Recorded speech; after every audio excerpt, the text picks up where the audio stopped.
उत्तर भारत के एक छोटे से गांव में मैं, रघु, एक गरीब किसान रहता था। मेरे पास बस एक छोटा सा खेत था जिससे पूरे परिवार का गुजारा चलता था। मेरी बूढ़ी माँ, पत्नी राधा और 2 छोटे बच्चे। हमारा घर मिट्टी का था। छत से कभी कभी बारिश टपकती थी, लेकिन यही हमारी दुनिया थी।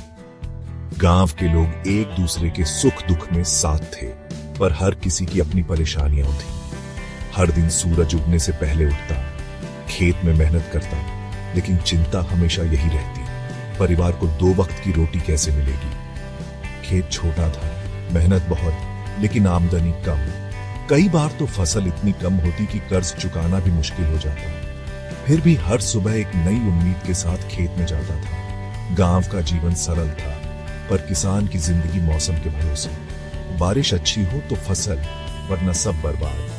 कई बार सूखा पड़ता तो कभी बेमौसम बारिश से सारी मेहनत मिट्टी हो जाती। ऐसे वक्त में दिल टूट जाता, लेकिन परिवार की आंखों में उम्मीद देख फिर से हिम्मत आ जाती। आसपास के बड़े खेत देखकर मन में टीस उठती, पर मैंने कभी हार नहीं मानी। दूसरों की तरक्की देखकर जलन नहीं, बल्कि सीखने की चाह होती थी। सोचता था एक दिन मेरे खेत भी ऐसे ही लहलहाएंगे। बेटा, चिंता मत कर, एक दिन सब ठीक होगा। मेहनत रंग लाएगी, भगवान सबका भला करता है। तू बस अपना हौसला मत खो। माँ की मुस्कान ही मेरी उम्मीद थी। जब भी थक जाता या निराश होता, माँ की बातें और उसकी दुआएं मुझे फिर से खड़ा कर देती। उसकी हिम्मत और विश्वास ही मेरी सबसे बड़ी ताकत थी, जिसने मुझे कभी हारने नहीं दिया। उस साल भीषण गर्मी थी। बारिश नहीं हुई, खेत सूख गए, पौधे मुरझा गए। घर में अनाज खत्म होने लगा, बच्चे भूख से रोते थे। माँ, बहुत भूख लगी है। बेटा, थोड़ा इंतजार करो।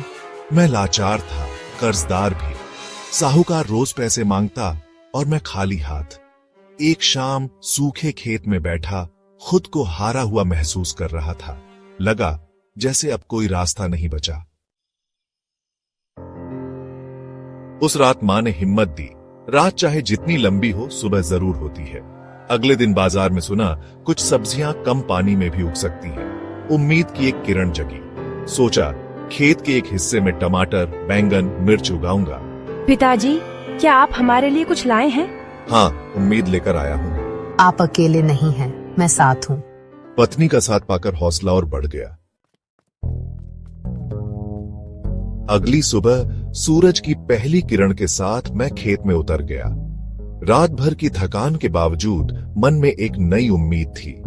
खेत की मिट्टी को छूते ही जैसे सारी चिंता दूर हो गई। जमीन सूखी थी, दरारें पड़ी थीं, लेकिन मेरा इरादा और भी मजबूत हो गया। सोच लिया था इस बार हार नहीं मानूंगा, चाहे हालात जैसे भी हों। गांव के लोग दूर से ताने मारते, पानी नहीं है, सब्जियां कैसे उगेंगी, इतनी मेहनत बेकार जाएगी। कुछ लोग हंसते, कुछ सिर हिलाते, लेकिन कोई मदद को आगे नहीं आया। मैंने किसी की परवाह नहीं की, बस अपने काम में लगा रहा।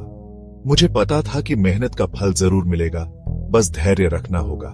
बीज बोए, लेकिन पानी की कमी सबसे बड़ी चुनौती थी। रोज नदी तक जाना पड़ता, बाल्टी भर भर कर पानी लाना पड़ता। कई बार थक जाते, लेकिन रुकते नहीं। हम बच्चे भी माँ पापा के साथ पानी लाते थे। खेत तक बाल्टी ले जाना मुश्किल लगता, लेकिन साथ में होने से सब आसान हो जाता। पौधों को पानी देना हमारे लिए खेल जैसा था। मिट्टी में पैर गड़ाकर पानी डालते हुए हम हंसते गाते रहते। पूरा परिवार एकजुट होकर मेहनत कर रहा था। सबका एक ही सपना था, खेत में हरियाली लौट आए। कुछ ही दिनों में छोटे छोटे पौधे मिट्टी से बाहर झांकने लगे। ये नन्हे अंकुर हमारे लिए उम्मीद की पहली किरण थे और पूरे परिवार के चेहरे पर मुस्कान ले आए।